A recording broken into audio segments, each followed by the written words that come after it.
Drum ভর্তি স্বচ্ছ জল, আর সেই জল ছিটিয়ে চলছে শুভ্রতা আর শুদ্ধতার এক সামাজিক উৎসব।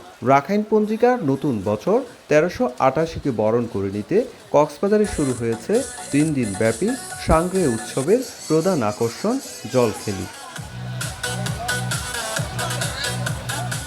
নানা রঙের ফুল আর কাগজে সাজানো প্যান্ডেলগুলো যেন রঙিন আনন্দের আবাস। এক পাশে তরুণী, অন্য পাশে তরুণদের দল বাদ্যের তালে নেচে গিয়ে ভাগ করে নিচ্ছেন উৎসবের আনন্দ।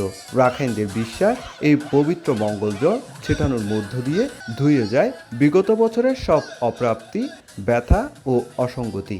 পুরানো বছরের গ্লানি মুছে নতুন বছরকে আমন্ত্রণ করছি আমরা পানি ছিটিয়ে। এই সময় উৎসবটা পালন করে থাকি। ভালোই কাটছে, আমাদের অনেক খুশিতেই কাটছে।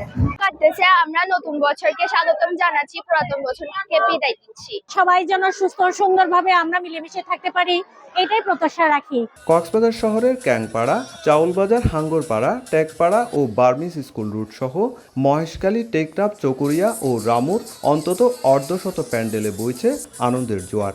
দেশি বিদেশি পর্যটকরাও উপভোগ করছেন এই ব্যতিক্রমী উৎসব।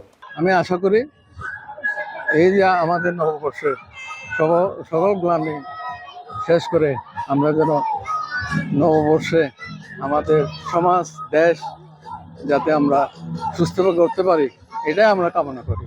আগামী আরও 2 দিন চলবে এই জলখেলি উৎসব। নতুন বছরকে ঘিরে সম্প্রীতি, আনন্দ আর ঐক্যের এই বার্তা ছড়িয়ে পড়ুক সবার মাঝে, এমনটাই প্রত্যাশা রাখাইন সম্প্রদায়ের মানুষের। সুজাউদ্দিন রুবেল, সময় সংবাদ, কক্সবাজার।